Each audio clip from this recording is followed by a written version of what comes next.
First of all, Madam Minister, congratulations for assuming the presidency of DCO. Madam, what is the single most outcome that you want to achieve from this DCO?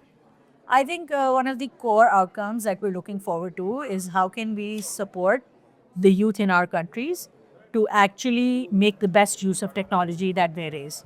And multilateral forums and establishing relationships and corridors actually will help us create more opportunities and unlock the real opportunity that is there in the digital economy worldwide. So one idea is to create shared platforms for human resource, but then also dialogues and solutions on maintaining our sovereignty in terms of building sovereign AI and resilient and infrastructure, digital infrastructure, and to moving forward, how are we going to manage the regulatory side of this ever evolving and exponentially advancing technology domain? Madam, Pakistan has a huge talent pool. How do you plan to utilize this DCO platform in order to generate employment and export opportunity?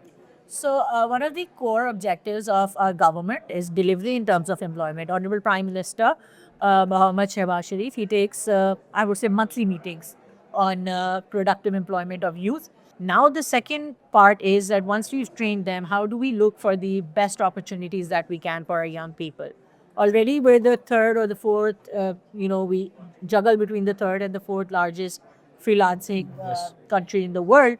And I believe that there's a lot of room if we're able to actually carry out the fact that we create a shared pool of resources, standardized talent requirements, and kind of open our economies to each other's best possible outcomes. I think that's one of the core goals that we will have. Do you believe that DCO presidency will pave way for foreign direct investment in sectors, especially technology? Absolutely. So Pakistan is the pioneer, and we're very grateful to the support of DCO and the Secretary General Dima Al Yahya.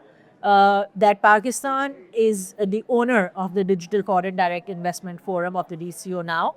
Last year, we had a very successful event where over 45 nationalities, people from over 45 countries represented.